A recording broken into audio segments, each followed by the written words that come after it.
जय श्री कृष्ण। आप सभी का स्वागत है मेरे YouTube चैनल गोपाल दीवानी में। आज हम आपको बरसाने में एक संत की कथा का रसपान करवाने जा रहे हैं। इससे पहले अगर आप मेरे चैनल पर नए हैं तो मेरे चैनल को सब्सक्राइब कर लीजिए ताकि अच्छी अच्छी कथाएं आपको सुनने को मिलती रहे। आइए कथा का आरंभ करते हैं। एक संत बरसाना में रहते थे और हर रोज सुबह उठकर यमुना जी के स्नान करके ही राधा जी के दर्शन करने जाया करते थे। उनका एक नियम हर रोज का ही था, जब तक वह राधा रानी के दर्शन नहीं कर लेते, जब तक वह जल ग्रहण नहीं करते थे। दर्शन करते करते तकरीबन उनकी उम्र 80 वर्ष की हो गई थी। एक सुबह वह रोज की तरह उठे और यमुना में स्नान किया। राधा रानी के दर्शन को चल पड़े। मंदिर के पट खुले और राधा रानी के दर्शन करने लगे। दर्शन करते करते संत के मन में भाव आया कि मुझे राधा रानी के दर्शन करते करते आज 80 वर्ष बीत गए हैं, लेकिन मैंने आज तक राधा रानी को कोई भी वस्त्र नहीं दिया, ना ही दान दिया और ना ही चढ़ाया। लोग राधा रानी के लिए कुछ ना कुछ भेंट अवश्य लाते हैं। कोई नारियल लाता है, कोई चुनरिया लाता है, कोई चूड़ी लाता है, तो कोई बिंदी लाता है, कोई साड़ी लाता है, कोई लहंगा चुनरिया लाता है, लेकिन मैंने आज तक कुछ भी नहीं दिया। यह विचार संत के मन में आया, जब सभी राधा रानी के लिए कुछ ना कुछ लेकर आते हैं तो मैं भी अपनी राधा रानी के लिए कुछ ना कुछ अवश्य लेकर आऊंगा, लेकिन क्या लाऊं जिससे कि मेरी राधा रानी खुश हो जाए। यह बात संत मन ही मन में सोचने लग जाते हैं। तो संत भी यह सोचकर अपनी कुटिया में आ गए और सारी रात सोचते सोचते उन्हें सुबह हो गई। उठकर स्नान किया और आज अपनी कुटिया में ही राधा रानी के दर्शन किए और पूजन किया। दर्शन के बाद मार्केट में जाकर सबसे सुंदर वाला लहंगा और चुनरिया का कपड़ा लाए और अपनी कुटिया में आकर अपने ही हाथों से लहंगा चुनरिया को सीलने लगे और सुंदर से सुंदर उस लहंगे चुनरिया पर गोटे भी लगाए। जब पूरी तरह से लहंगा चुनरिया को तैयार कर लिया गया तो मन में सोचा कि इस लहंगा चुनरिया को अपनी राधा रानी को पहनाऊंगा तो मेरी राधा रानी बहुत ही सुंदर दिखेगी। यह सोचकर आज संत जी उस लहंगा चुनरिया को लेकर राधा रानी के मंदिर में चल पड़ते हैं। मंदिर की सीढ़ियां चढ़ ही रहे थे और मन ही मन में सोच रहे थे कि आज मेरे हाथों से बनाए हुए लहंगा चुनरिया राधा रानी को पहनाऊंगा तो मेरी लाडली खूब सुंदर लगेगी। यह सोचकर वह चले ही जा रहे थे।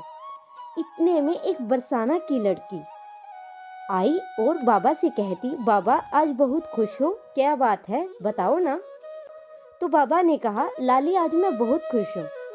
आज मैं अपने हाथों से राधा रानी के लिए लहंगा चुनरिया बनाकर लेकर आया हूँ और इस लहंगा चुनरिया को राधा रानी जी को मैं पहनाऊंगा और मेरी राधा रानी बहुत सुंदर दिखेगी। उस पर लाली ने कहा, बाबा मुझे तो दिखाओ ना अपने लहंगा चुनरिया कैसे बनाई है। लहंगा चुनरिया को देखकर वो लड़की बोलती है, अरे बाबा राधा रानी के पास तो बहुत सारी पोशाकें हैं, तुम ये मुझको ही दे दो ना। तो संत महात्मा थोड़ी देर सोचकर बोलने लगे, बेटी मैं तुम्हें दूसरी बाजार से दिलवा दूंगा, ये तो मैं अपने हाथों से राधा रानी के लिए बनाकर लेकर आया हूँ, तुमको कोई दूसरा दिलवा दूंगा। लेकिन उस बालिका ने महात्मा का दुपट्टा पकड़ लिया और कहा, बाबा ये मुझे दे दो। और संत भी जिद करने पर अड़े रहे, दूसरा दिलवाऊंगा, यह नहीं दूंगा। लेकिन बालिका भी इतनी तेज थी कि संत के हाथों से छुड़ा लहंगा चुनरिया छीन कर भाग गई। अब तो बाबा को बहुत ही दुख लगा कि मैंने आज तक राधा रानी को कुछ भी नहीं चढ़ाया, लेकिन जब लेकर आया तो लाली उसे लेकर भाग गई। मेरा तो जीवन ही खराब है, अब मैं क्या करूंगा। यह सोचते हुए संत उन्हीं सीढ़ियों पर बैठकर रोने लगते हैं। इतने में कुछ संत वहां आए और पूछा, क्या बात है बाबा, आप क्यों रो रहे हो। तो बाबा ने उस संतों को पूरी बात।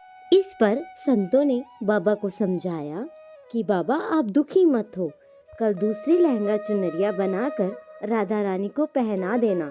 चलो अब राधा रानी के दर्शन कर लेते हैं। इस प्रकार संतों ने बाबा को समझाया और राधा रानी के दर्शन को चल दिए।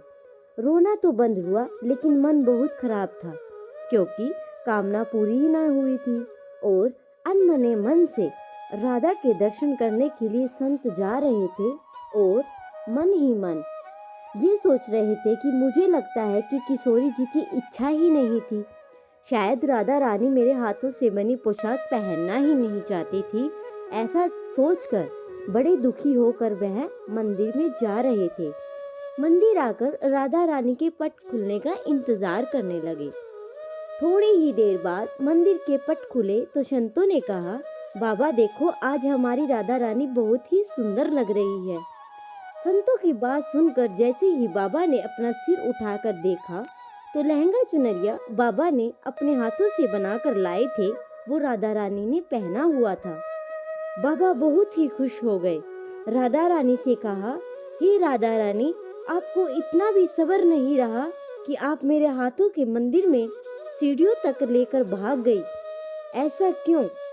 सर्वश्रेष्ठी श्री राधा ने कहा, बाबा आपके भाव को देखकर मुझसे रहा ही नहीं गया, और ये केवल पोशाक नहीं, इस पर आपका प्रेम है, इसलिए तो मैं खुद ही आकर आपसे लहंगा चुनरिया छीन कर भाग आई। इतना सुनकर बाबा भाव विभोर हो गए और बाबा ने उसी समय किशोरी को धन्यवाद किया। दोस्तों, अगर आप सभी को मेरी कथा पसंद आई हो तो मेरे चैनल को सब्सक्राइब करें, वीडियो को लाइक करें और कमेंट में जय श्री राधे अवश्य लिखें। जय श्री राधे।